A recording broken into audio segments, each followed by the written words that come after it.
My guest today is Philippe Kratz, who is an author of Duet inspired by Pavlova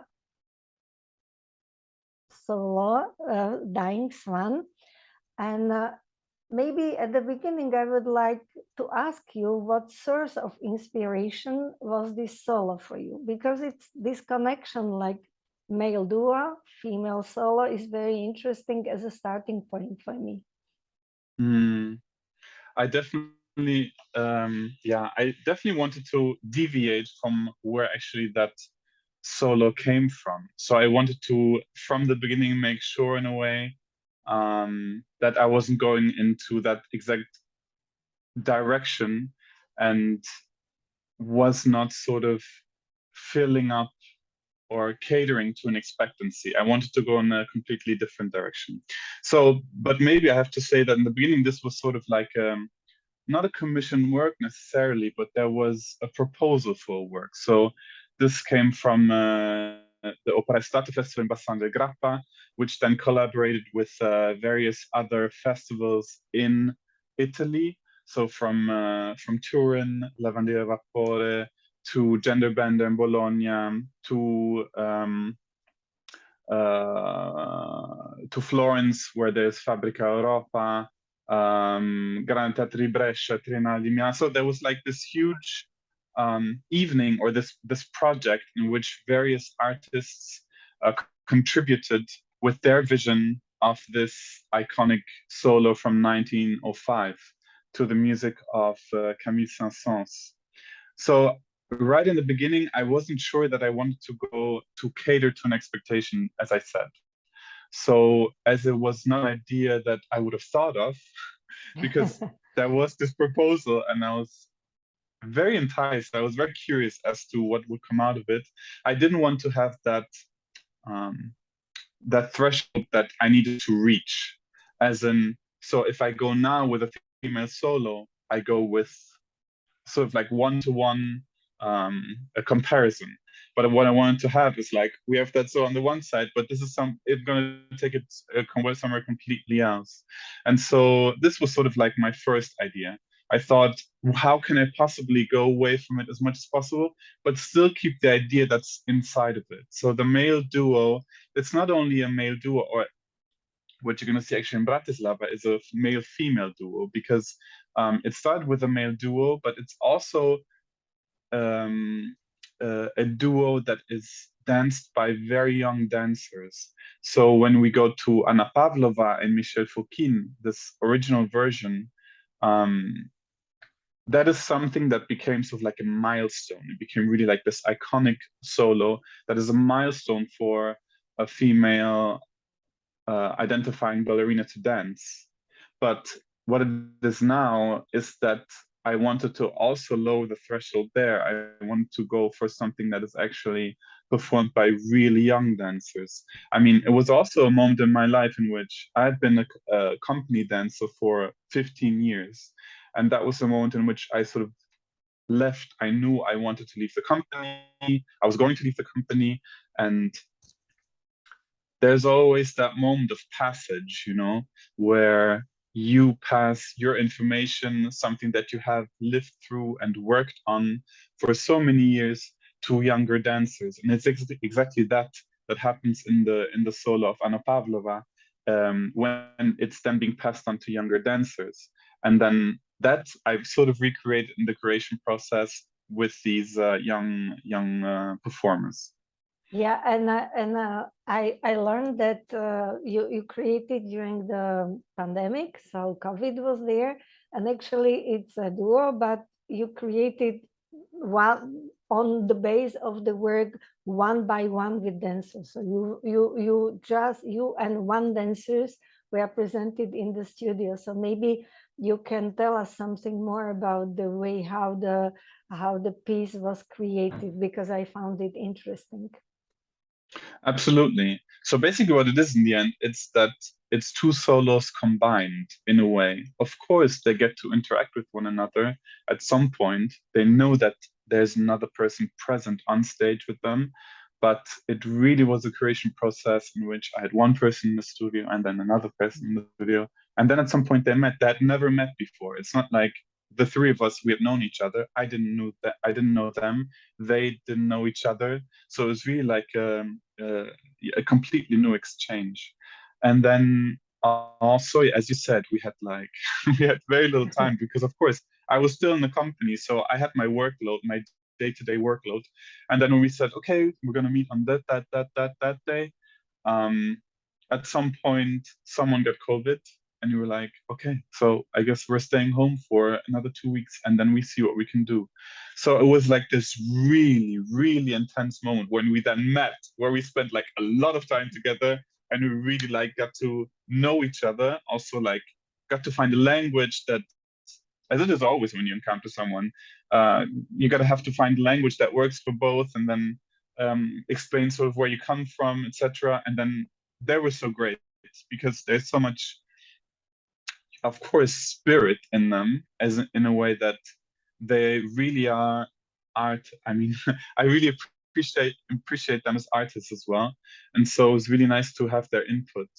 But yeah, it was quite intense. And then when they met one another, luckily they got along too, and then it sort of got into the next phase, into the next step, where we could develop on their chemistry together. What is very important for me in the piece as well is, as I said before, it's a solo originally, but so actually it's us, the spectator, watching a being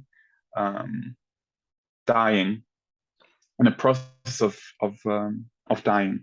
But what I was interested in as well is to have two people on stage. So when one person isn't there anymore, when one person leaves the space, so in a way, metaphorically disappearing,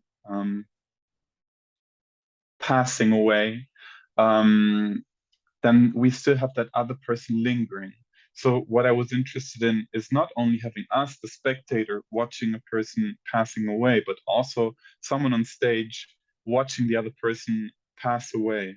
So this is what I was particularly interested in. And then it fit with the idea of the other person not really being there, because there's always like so they're not interacting. It's not like they have known each other for so much time. So this idea of constantly transforming and passing through and passing away. Also, this idea of sort of destiny in a way, or destiny is maybe said a bit too much, but this idea of how random encounters in our life sometimes are, that I want to bring that in. And then also the randomness of the three of us, like the encounter, because one person, Antonio, was a young dancer in Reggio, was where I was based as a dancer in Reggio Emilia in Italy, northern Italy. But we had never met. And then also Naga, the other dancer, I had met maybe through Instagram, like sign of our times. We had met on Instagram. It was like, one day I would love to work with you. And where he was dancing that time? He was dancing. He was a very young dancer. He was still in school. He was still learning. But I could see there was something, I don't know, that was something about his spirit that really that really made me want to work with him, wanted to like dig in and understand where he was coming from, where he's at in this place, in his moment in his life. Yeah. And so, now with the replacement, like this girl, or who is she? How that work now with her? Did you change the piece somehow? You transform it for her? Or I'm very curious. I'm very, very curious. It's really fresh. We work together in the studio. She's an amazing dancer. Her name is Veronica Galdo. She works in a company in Florence, and she is incredibly talented. So again, it was really came from a place where I just want to have an exchange with an artist, with a dance artist that I really enjoy watching. And she did an amazing job. We worked together for 4 days in the studio, but she had learned everything already from the video before, because again, time is so limited. Now that after COVID, sometimes I'm also not used to it anymore. So it really like went from not doing anything to like going like doing from the spot doing everything. exactly. Mhm, But mhm. we're also, I think we also really want it. There's so much like fresh energy going around that we just want to go to the next thing. But anyway, so she took, I think maybe a week to learn it from the video, and then we went for 4 days. And yeah, I actually didn't change so much about the piece, but I'm really curious as to see, because they again haven't met yet. So they're gonna meet briefly before the show in Bratislava, and then they're gonna perform it. So So we will have a premiere actually. I think it's gonna be the second show, actually the second second? show, but yes, but they will have met for like 2 days before coming to Bratislava. Mhm. Yeah. And But in a way, it's going to be, because always the first show when you is sort of the general. So maybe we can say it's gonna be it's gonna be a premiere in Bratislava. Okay, okay. And maybe a few words just about the music, because of course it's not the music of the solo. So how did you think, or what was your idea? What type of music you would like to Yeah, have in the yeah, piece? yeah. Thank you for asking, because the music is actually a huge element in the piece. So I have worked with Borderline Order, who is a singer-songwriter from Northern Italy, actually from Reggio Emilia. On past shows already, we have worked on projects together, and I really admire his creations. And so when this proposal came with the Saint-Saëns music, knowing that he also plays the piano, I thought this would make sense. There would be an immediate connection, and luckily there was, because then he went on taking some of the elements of the original piece, but then modified it, took it more into like an electronic music realm, and then worked also with his voice. So he's also singing over it, which I find like very interesting, because it almost becomes like this sort of like the swan song. Um, and it is a lot about repetition, I think, in this, because this repetition also takes it into a sort of like meditative state. So the words he pronounces, they are being repeated again and again and again, and so you sort of enter in this sort of transcendental state, I would say, which obviously brings the whole piece to another level. So like with this, I don't know, the realness of their encounter with what they produce right here and right now, and then the music being sort of this meditative, sort of like mantra-like work.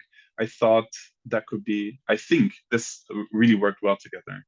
So basically, he took notes from the original composition and then composed over it. It's really beautiful.